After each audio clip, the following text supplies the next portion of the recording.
Here's a little known Social Security strategy that even I was not aware of. Your old buddy Josh. I know, I don't know everything. Crazy, right? But I didn't know this. So let's look at this from Fidelity. I think one of y'all sent this to me. I can't remember. Anyway, if you did, I salute you, sir. I salute you.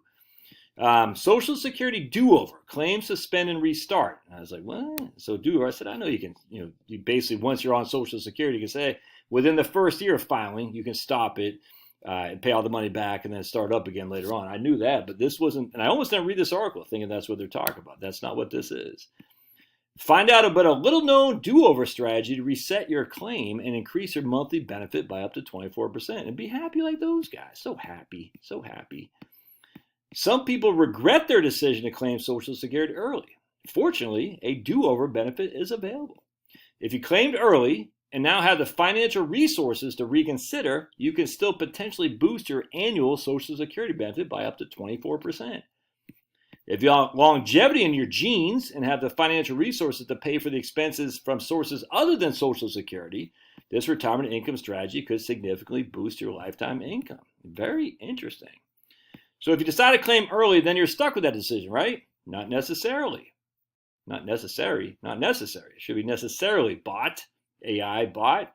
Social Security allows you to change your mind once during the first year of receiving benefits, but you have to pay that money back. Okay, that's fine. I knew that. What if you had second thoughts after the first year? Well, there's a little known strategy to readjust your Social Security. And here it is. You claim your benefits before your full retirement age. You suspend your benefits anytime between your full retirement age and the age of 70, and then you collect higher Social Security benefits again. And so we're going to go down here. We're going to show you what right here, my man Jorge. All right, Jorge right here. So Jorge, some call him George, some call him Josh, we call him Jorge. Jorge plans to claim a Social Security benefit at 62, when he'll receive $13.99 a month. Over his expected lifetime, his total benefits would be $520,000. But let's examine if Jorge employed the CSR strategy, claim, suspend, and restart. All right, so what happens here? He would suspend his benefit from his full retirement age at 67 to the age of 70. The amount of benefit foregone during the suspension is estimated to be $50,000. So that's the money you have to take from his account. All right, but when he restarts his claim, the benefit goes from $13.99 to $17.34, an increase of 24% for the rest of his life, adjusted with COLAs as well. And that would be estimated to boost the total benefit by $42,000. So now he's got $562,000 as opposed to the $520. So he just made an extra $42,000 in Social Security benefit. Now, obviously, they say if you had a shorter life expectancy than 93, this might not work out that well for him. But here's the thing. Here's old Jorge. He's got his hand in his pocket. He's walking, and he's happy. He don't have any face on him there. He has no eyes. So Jorge has no eyes, no mouth, no nose. All right? But here he's taking his benefit 62, $13.99 a month, until he hits his full retirement age at 67. Then he says, stop, in the name of love. And then he starts it back up at 70.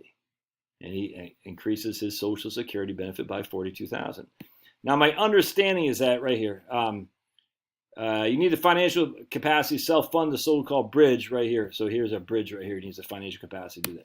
My understanding is that you can't suspend until you're at your FRA. Once you're at your FRA, you can.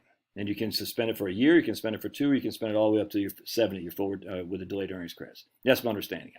I don't know that for sure, but this article make it seem pretty clear that was the case. So you can't file at 62, then suspend at 64. It looks to me like you got to wait until your full retirement age to suspend. Either way, though, man, let's say the markets are freaking trouncing it. You're like, dude, I'm kicking ass and taking names in the market.